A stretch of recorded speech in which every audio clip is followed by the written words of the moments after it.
The Raptors did it. They've officially committed to their rebuild. Two-time All-NBA and former champion Pascal Siakam is finally on the move, on his way to the Indiana Pacers, in a trade that makes the Indiana Pacers look like real challengers in the East, and it has Toronto Raptors fans wondering just how long this rebuild is going to be. After Toronto's front office prioritized young assets over draft picks in the OG Anunoby trade to the New York Knicks, when Toronto fans found out that Pascal Siakam was being traded to the Indiana Pacers, most fans were excited to find out which young assets would be coming back to the Toronto Raptors. Could it be Jarris Walker or Benedict Mathurin, maybe Andrew Nembhard or Aaron Nesmith?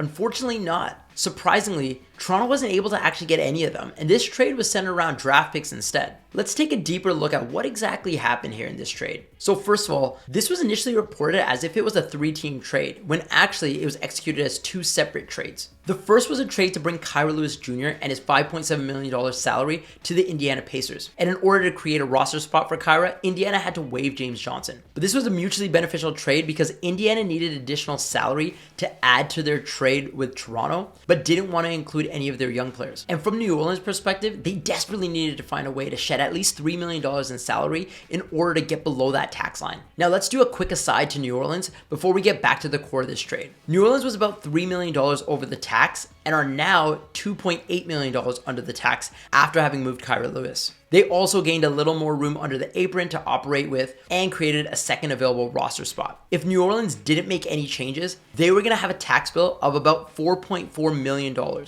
Now, instead of owing money, they'll be receiving money instead, because all teams under the tax receive a portion of the taxes paid by teams that are over the tax. It's currently estimated that they'll receive around $13.6 million from the league-wide tax distribution fund, and that's a net positive about $18 million for them just for moving Kira Lewis. Now, getting back to the core of this trade. Now, equipped with enough salary, Indiana then traded Bruce Brown, Kira Lewis Jr., and Jordan Nwora, along with 3 first-round picks, over to Toronto in exchange for Pascal Siakam. 3 first-round picks sounds great, but not all first-round picks hold the same value. Toronto's receiving 2 firsts in the upcoming 2024 draft, one from the Indiana Pacers, and the other one is currently projected to be OKC's pick. Right now, the Indiana pick is projected to be between 15 and 20, and the other pick coming from OKC is projected to be between 25 and 30. Toronto's also receiving a 2026 first-rounder from the Indiana Pacers, which is top 4 protected. It's also being rumored that Toronto may potentially look to shop Bruce Brown Jr., who they just acquired, and see what they could get for him. The only stipulation to be aware of is that they can't re-aggregate his salary. However, if they send him out on his own,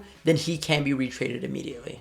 Now, since the trade isn't technically official yet, we don't know exactly how Toronto's going to structure this trade, but there's really 2 options that they have. And I think that this would be the best way for them to structure it to generate the largest possible trade exception. Siakam's contract would be used to take back Bruce Brown Jr. and Kira Lewis Jr. and create a $10.2 million trade exception. And then Jordan Nwora, he would fit into the existing $4.4 million trade exception that they created when they traded Precious Achiuwa to New York. That exception would then reduce down to $1.4 million.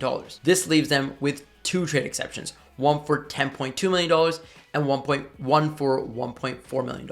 The other trade structure would be to just leave the Achiuwa trade exception alone and only use the Siakam contract to absorb all the Pacers players. This would then create a brand new $7.2 million trade exception in addition to the $4.4 million trade exception for Precious Achiuwa. Now let's look at it from the Indiana Pacers perspective. From Indiana's perspective, they acquired Siakam by sending out enough outgoing salary in order to absorb his salary. Using the rule highlighted above, if you send out over $29 million in salary as a team that's below the apron, you can take back 125% of that salary plus an additional $250,000. In this graphic, you'll see that Indiana wanted to acquire Siakam's $37.9 million salary. So reverse engineering the math explained in the previous graphic, they had to send out at least $30.1 million in salary. When you add up the salaries of the 3 players Indiana sent out, you can see that they met that requirement. So what cap implications does this trade have? Well, one important thing to note about this trade is that it puts Toronto over the roster limit. At no time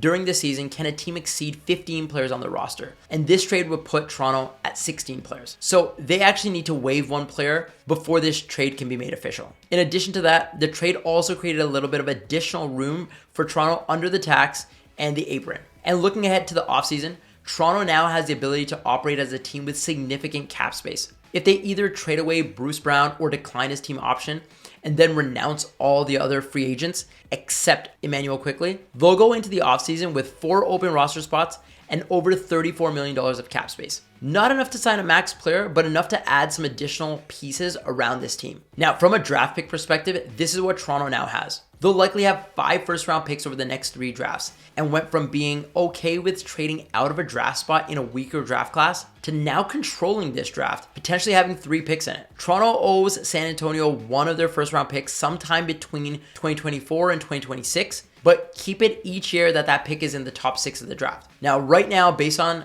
the Toronto Raptors record, the Raptors are tied as the 6th worst team in the NBA and have a 40% chance of that pick landing in the top 6 and them actually keeping that pick. Hypothetically speaking, let's say the Toronto Raptors pick is in the top 6 in each of the next 3 seasons, so the 24 season, the 25 season, and the 26 season. That pick would eventually convert to them owing San Antonio their 2026 and 2027 second round picks instead. Now, from Indiana's perspective, before the trade, they were a cap space team, but after taking on Siakam's salary, they're now operating over the cap. Indiana also created 1 roster spot in this trade and can either fill that with a player making the minimum, or they can use the $7.7 million room mid-level exception to sign someone else. The mid-level exceptions used to prorate down daily starting on January the 10th, but with the new CBA, they now stay flat until after the trade deadline passes. And then once the trade deadline does pass, they prorate down significantly as if they had been prorating down daily since January the 10th. So basically, after the trade deadline,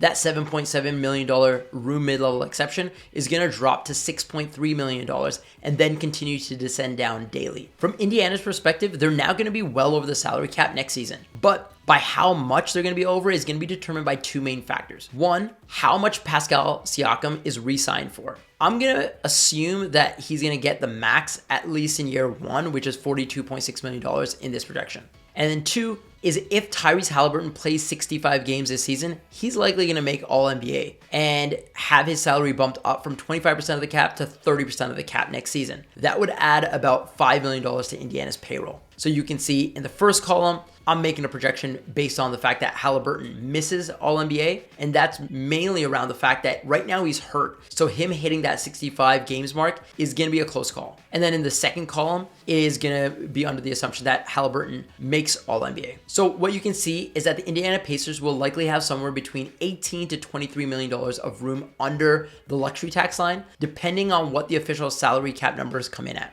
That would also leave them with 4 open roster spots, and they'll have the $13 million non-taxpayer mid-level exception, as well as the $4.7 million biannual exception to use to help them add to this roster. And that's everything you need to know about this trade. Next steps to keep an eye on are 1, who are the Indiana Pacers going to acquire to fill their last roster spot? 2, who are the Raptors going to waive in order to make this trade official? 3, will the Raptors look to flip Bruce Brown Jr. before the trade deadline? I'm also curious to see how other teams that were in pursuit of OG Anunoby and Pascal Siakam but missed out are going to pivot. Teams such as the Sacramento Kings, Golden State Warriors, and even the Philadelphia 76ers. With so many teams feeling like they have a real shot at the postseason, we've seen so many trades, and there's still 3 weeks left until the trade deadline.